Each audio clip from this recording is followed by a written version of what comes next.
মঙ্গলকোটের Ganpur high স্কুলের ছাত্রী রিম্পা দাসকে হুইলচেয়ার দিয়ে সহযোগিতা করলেন বর্ধমান ফুডিজ ক্লাব উদ্যোগে শ্রী সবুজের অভিযান স্বেচ্ছাসেবী সংস্থা।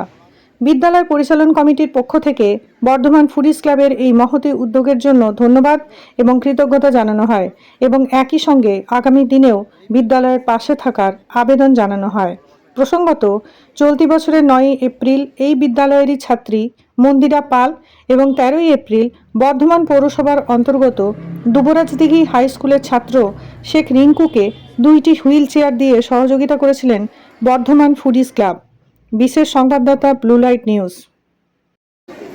বর্ধমান ফুডিজ ক্লাব তাদের যে মহতী উদ্যোগ বা মহতী কার্যক্রম তারই অঙ্গ হিসাবে বিশেষভাবে সক্ষম ছাত্রছাত্রী সাধারণ মানুষের জন্য এই ধরনের যান তারা দান করেন। তাদের এই উদ্যোগকে আমরা প্রথমেই সাধুবাদ জানাচ্ছি। বর্ধমান পুলিশ ক্লাব প্রধান শিক্ষক মহাশয় যে বক্তব্য রেখেছেন তাকে অনুকরণ করেই বলতে পারি যে সকলের তরে সকলে আমরা প্রত্যেকে আমরা পরের তরে। এই যে মহান বাণী এটা যেন যথার্থইভাবে আমাদের সঙ্গে তাদের সম্পর্ক গড়ে ওঠে। বিদ্যালয়ের আরও বিভিন্ন সার্বিক উন্নয়ন এবং যেখানে ছাত্রছাত্রীদের স্বার্থ সবচেয়ে বেশি জড়িত সেই রকম কোনো গঠনমূলক কাজে যেন ফুডিজ ক্লাব আমাদের সঙ্গে থাকেন। আমরাও আমাদের পক্ষ থেকে তাদেরকে আন্তরিক কৃতজ্ঞতা, শ্রদ্ধা এবং সম্মান জানাচ্ছি।